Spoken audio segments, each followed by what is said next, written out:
अगर आज की वीडियो आपने पूरी देख ली तो मैं गारंटी देता हूँ कि आप अन्य भाषा के विषय में टोटली क्लियर हो जाओगे, टोटली क्लियर हो जाओगे। क्या है अन्य भाषा, और ये जो आबा लाबा जो करते हैं, क्या ये अन्य भाषा है या फिर क्या है अन्य भाषा के विषय में आपको टोटली पता चल जाएगा। तो अभी कुछ दिन पहले हुआ यूँ, मैंने अपने पिछले वीडियो में कहा था कि ये आबा लाबा साबा जो करते हैं ये ऐसा कुछ अन्य भाषा नहीं है। ओके, तो मैंने ऐसा कहा था अपनी पिछली वीडियो में। तो एक सिस्टर उन्होंने मुझे व्हाट्सएप में मैसेज किया और वो कहती हैं कि पहला कुरिन्थी 14 दूसरा वचन उन्होंने मुझे शेयर किया। मैं एक बार पढ़ लेता हूँ वो वचन।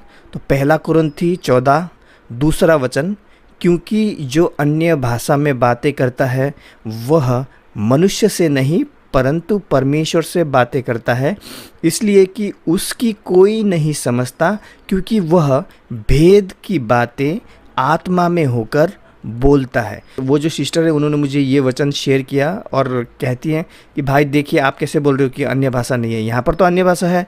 मैंने उनसे कहा था आप ये 14 अध्याय खाली ये 2 वचन क्यों पढ़ रहे हैं? हाँ, शुरू से पढ़िए ना, पूरा पढ़िए 14 अध्याय, तब आपको पता चलेगा अन्य भाषा के विषय में। पौलुस यहाँ पर क्या कर रहा है, भविष्यवाणी का वरदान, अन्य भाषा का वरदान जो है उसको कंपेयर कर रहा है। कंपेयर, ओके, इन दोनों में से कौन सा ज़्यादा उपयोगी है चर्च के लिए? हाँ, भविष्यवाणी का वरदान या अन्य भाषा बोलने का वरदान, कौन सा ज़्यादा वरदान उपयोगी है चर्च की उन्नति के लिए? तो ये अगर वचन आप पूरा पढ़ेंगे 14 अध्याय तो इसमें आपको पता चलेगा कि पौलुस कंपेयर कर रहा है। ओके, और आगे आप पढ़ते जाएंगे तो पौलुस क्या कहता है कि बोलो मत, अन्य भाषा मत बोलो तुम लोग।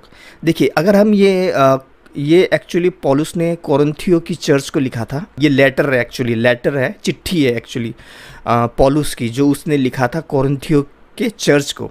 और क्यों लिखा था? क्योंकि कोरिन्थियों के चर्च में आज ही के समय की तरह उस समय भी पौलुस के टाइम में बहुत ही झगड़े होते थे, झगड़े लफड़े झगड़ा होता था उनका। हाँ, और झगड़ा क्यों होता था? यही अन्य भाषा को लेके। ओके, अब अगर हम चर्च का इतिहास देखें तो हम देखते हैं कि कोरिन्थियों का जो चर्च है यूनान में, वहाँ के जो विश्वासी थे मतलब ग्रीक देवताओं को मानते थे, जैसे कि ज़्यूस, हरक्यूलिस और बहुत सारे। तो कोरिन्थियों के जो विश्वासी हैं वो उन भगवानों को छोड़ के ज़्यूस, हरक्यूलिस और पोसाइडन, ये सब गॉड्स को छोड़ के मसीही बने थे। तो कुछ ट्रेडिशन, कुछ आदतें उनका वैसा ही था। और जो अगर आप ध्यान से इतिहास देखोगे तो आपको पता चलेगा कि ग्रीस, यूनान के जो लोग थे वो अपने देवताओं से, यानी ज़्यूस, हरक्यूलिस, पोसाइडन और भी बहुत सारे, वो उन सब से क्या करते थे? ऐसे ही बातें करते थे, आबा लाबा साबा ऐसे करके वो लोग दुआ करते थे। यहाँ पर जब वो लोग विश्वासी बने, सोचते थे कि हम आबा लाबा साबा करके हम आत्मा में परमेश्वर से बातें कर रहे हैं, और वो वही चीज़ परमेश्वर से करने लगे कि आबा लाबा साबा करके वो लोग सोचते थे कि हम जो बाइबल का परमेश्वर है उनसे भी हम ऐसे ही आत्मा में होकर बातें करेंगे।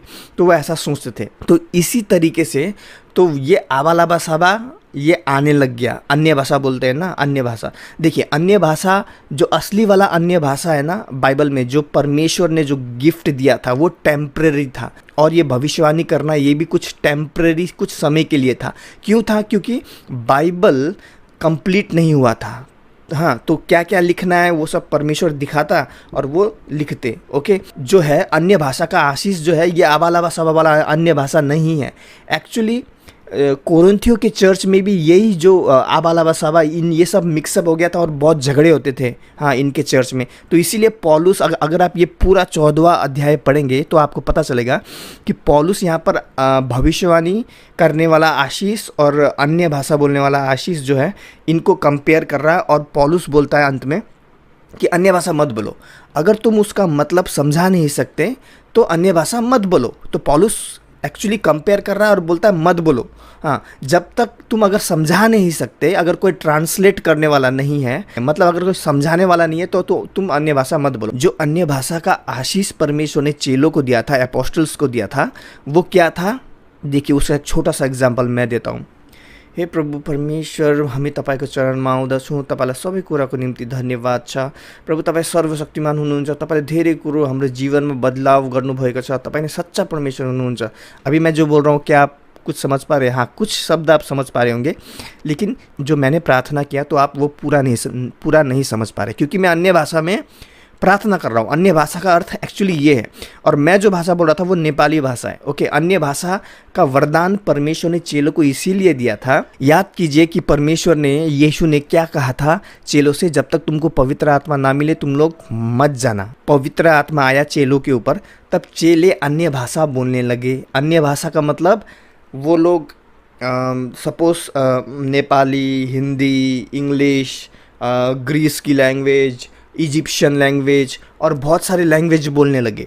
तभी तो हम देखते हैं ना कि वहाँ के जो आसपास के लोग थे वो लोग क्या बोल रहे थे, अरे ये लोग कैसे मेरी मातृभाषा कैसे बोल रहे हैं ये लोग। जैसा कि हम प्रेरितों के काम 2:1 से लेकर 8 में हमें मिलता है। देखिए, ध्यान से सुनिए। हाँ, जब पेंतिकुस्त का दिन आया तो वे सब एक जगह इकट्ठे थे। कौन? चेले। सारे चेले एक जगह इकट्ठे थे, और एकाएक आकाश में बड़ी आंधी की सी सनसनाहट का शब्द हुआ, और उसके सारे घर जहाँ वे बैठे थे गूंज गया, और उन्हें आग की सी जीभ फटती हुई दिखाई दी, और उनमें से हर एक पर आ ठहरी, और वे सब पवित्र आत्मा से भर गए, और जिस प्रकार आत्मा ने उन्हें बोलने की सामर्थ्य दी, वे, ध्यान से सुनिए, अन्य अन्य भाषा बोलने लगे। वे अन्य अन्य भाषा बोलने लगे। कोई नेपाली, हिंदी, इंग्लिश,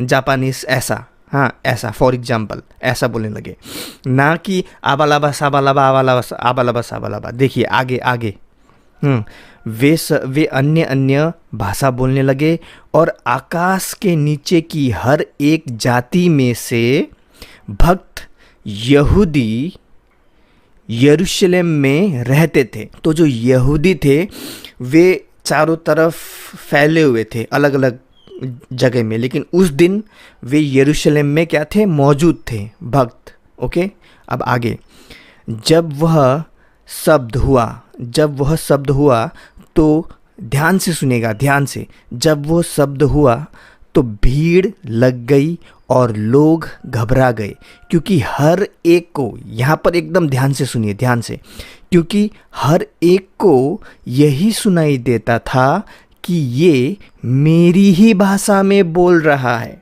हर एक को सुनाई दे रहा था कि ये मेरी ही भाषा में बोल रहा है। तो क्या आबालाबा साबालाबा करने से आपको क्या ऐसा लगता है कि मेरी भाषा में बोल रहा है? कोई अगर आबालाबा साबा करता है तो मुझे तो नहीं लगता भाई ये नेपाली में बोल रहा है। नहीं, यहाँ पर अन्य अन्य भाषा का आशीष जो है ये परमेश्वर ने दिया था। जैसे कोई नेपाली बोल रहा था, कोई हिंदी बोल रहा था, कोई इजिप्शियन बोल रहा था, कोई ग्रीक की भाषा बोल रहा था, कोई ऐसा आबालाबा साबालाबा नहीं। ठीक है, ओके, हर एक को यही सुनाई देता था कि ये मेरी ही भाषा में बोल रहा है, और वे सब चकित और अचंभित होकर कहने लगे, देखो, ध्यान से सुनिए, ये जो बोल रहे हैं क्या सब गलीली नहीं? वो लोग क्या कहने लगे? जो सुन रहे थे उनको ऐसा लग रहा था कि मेरी ही भाषा में बोल रहा है। तो वो लोग क्या बोल रहे थे, क्या ये गलील के रहने वाले नहीं हैं? चेले गलीली नहीं, तो फिर क्यों हम में से हर एक अपनी अपनी जन्मभूमि की भाषा सुनता है? तो वो लोग अपने अपने जन्मभूमि की भाषा ही सुन रहे थे, जैसे नेपाली, हिंदी, इंग्लिश, जर्मनी का भाषा हो गया, चाहे सब अपनी अपनी भाषा में सुन रहे थे वो लोग। तो क्या आबालाबा साबालाबा अगर उस टाइम अगर चेलों ने आबालाबा साबालाबा किया होता तो क्या वो अपनी अपनी भाषा में सुनते? आज भी बहुत से लोग आबालाबा साबालाबा करते हैं, तो क्या हमें अपनी अपनी भाषा में सुनाई देता है? नहीं देता। तो परमेश्वर ने जो चेलों को अन्य अन्य भाषा बोलने का आशीष दिया था वो कुछ समय के लिए था। और वो क्यों था? क्योंकि बाइबल कंप्लीट नहीं हुआ था। और वो क्यों दिया था? ताकि चेले फिर क्या हुआ, अलग अलग जगह में गए प्रचार के लिए। ओके, और एक बार अगर सोचिए कि अगर आप जैसा हिंदी बोलना आता है सपोज आपको, और अगर मैं आपको एकदम से अफ्रीका का ऐसा जगह में भेज दूं प्रचार के लिए, तो क्या आप प्रचार कर पाओगे? बिल्कुल नहीं, क्योंकि आपको उनकी भाषा ना समझ में आएगी, ना आप उनकी भाषा बोल पाओगे। तो अन्य अन्य भाषा का आशीष जो परमेश्वर ने दिया था वो ये था कि चेले किसी भी देश में जाते उनकी भाषा समझ भी सकते थे और बोल भी सकते थे, ताकि परमेश्वर का काम होए। हाँ, इसीलिए उनको अन्य अन्य भाषा बोलने का आशीष दिया था, ना कि आबालाबा साबालाबा।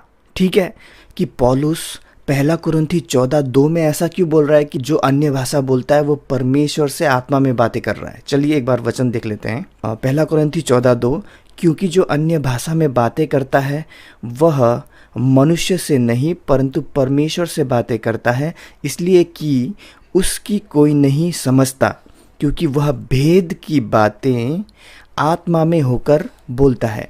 यहाँ पर एक ध्यान देने वाली बात क्या है कि भेद की बातें बोला है, भेद की बातें आत्मा में होकर बोलता है। तो यहाँ पर पौलुस जो बोल रहा है ना, ये एक्चुअली में पौलुस बाइबल का परमेश्वर के बारे में नहीं बोल रहा है। ठीक है, मैंने जैसा कि आपको बताया कि कोरिन्थी चर्च के जो विश्वासी थे वे ग्रीक देवताओं को मानते थे और वे उसी तरीके से आबालाबा करते थे, और वही प्रैक्टिस, वही तरीका वे चर्च में भी लेके आए।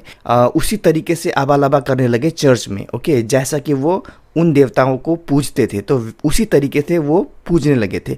तो यहाँ पर पौलुस जिस परमेश्वर की बात कर रहा है कि वे परमेश्वर से बातें करता है, ये उनके परमेश्वर की बातें हो रही है। ज़्यूस, हरक्यूलिस, पोसाइडन, उनके देवताओं के बारे में पौलुस बोल रहा है कि वो पर आत्मा में होकर परमेश्वर से बातें करता है, उनके परमेश्वर से। अब मैं कैसे कह सकता हूँ वे उनके परमेश्वर से, क्योंकि देखिए, और यहाँ पर पौलुस क्या बोल रहा है, देखिए, इसलिए कि उसकी कोई नहीं समझता, कोई नहीं समझता, क्योंकि वह भेद की बातें आत्मा में होकर बोलता है। देखिए, बाइबल का परमेश्वर जो है ना, वो सब समझता है, वो हमारी बातें जानता है। अब देखिए, फॉर एग्जाम्पल मैं आपको दिखाता हूँ, पहला यूहन्ना 3:20, क्योंकि परमेश्वर हमारे मन से बड़ा है और सब कुछ जानता है। बाइबल का जो परमेश्वर है ना, वो सब कुछ जानता है। लेकिन यहाँ पर जो पौलुस जो बोल रहा है, उसकी कोई नहीं समझता, क्योंकि वह भेद की बातें आत्मा में होकर बोलता है। तो ये जो परमेश्वर है, पहला कुरिन्थी 14:2 में जो परमेश्वर है वो उनका परमेश्वर है। ये ग्रीक परमेश्वर के बारे में पौलुस बोल रहा है कि उनकी कोई नहीं सुनता। जो अन्य भाषा बोलते हैं वे आत्मा में होकर परमेश्वर से, यानी उनके ग्रीक परमेश्वर से बातें करता है आत्मा में होकर। उसकी कोई नहीं समझता, उसकी कोई नहीं समझता, परमेश्वर भी नहीं समझता, यानी उनका परमेश्वर भी नहीं समझता। ये बाइबल का परमेश्वर के बारे में बात नहीं हो रहा है, क्योंकि वह भेद की बातें आत्मा में होकर बोलता है। तो ये परमेश्वर के सामने, बाइबल का जो परमेश्वर है उसके सामने कोई भेद है, कोई भी चीज़ भेद है, यानी बाइबल के परमेश्वर के सामने कोई भी चीज़ छिपी है, कोई भी चीज़ नहीं छिपी, वो सब कुछ जानता है। तो पौलुस यहाँ पर जो परमेश्वर बोल रहा है ना, वो उनके परमेश्वर के बारे में बोल रहा है, क्योंकि वे आत्मा में होकर जो ग्रीक परमेश्वर है उनसे आबालाबा करके अन्य भाषा बोलते थे। ओके, ये वाला अन्य भाषा जो है अलग है, और जो परमेश्वर ने दिया अन्य भाषा वो अलग है, वो अन्य भाषा है, इंग्लिश, नेपाली, हिंदी, ऐसा। तो ये आबालाबा और अन्य भाषा टोटली डिफरेंट है। पौलुस ये बात जानता था, इसीलिए वो इस 14 अध्याय में अगर आप आगे पढ़ेंगे तो कॉन्टेक्स्ट में आपको पता चलेगा कि पौलुस मना कर रहा है, अन्य भाषा बोलने से मना कर रहा है। तो आशा करता हूँ आप लोग समझ पाए होंगे इस वीडियो से जो बातें मैंने आपको समझाने की कोशिश की है। अगले वीडियो में मैं आपको बताऊंगा कि भविष्यवाणी करने वाला जो आशीष था और अन्य भाषा बोलने वाला, यानी अन्य भाषा, यानी आबालाबा नहीं, इंग्लिश, हिंदी, नेपाली, ऐसा अन्य भाषा बोलने वाला आशीष बंद कब हुआ और क्यों हुआ, वो अगली वीडियो में मैं आपको बताऊंगा।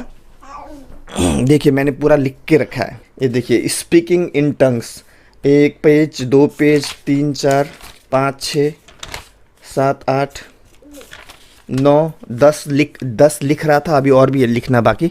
ये टोटली अभी मैं एक वीडियो में ये टोटली तो मैं अभी एक वीडियो में नहीं समझा पाऊंगा, तो आप वेट कीजिए। अगली वीडियो में मैं आपको बताऊंगा कि ये भविष्यवाणी करने वाला आशीष और अन्य भाषा मतलब आबालाबा नहीं, इंग्लिश, हिंदी, नेपाली, ये ऐसा बोलने वाला जो आशीष था ये कब सीज हो गया, यानी कब बंद हो गया, ये अगली वीडियो में मैं आपको बताऊंगा। तब तक के लिए प्रभु यीशु मसीह आप सबको आशीष दे। जय मसीह की।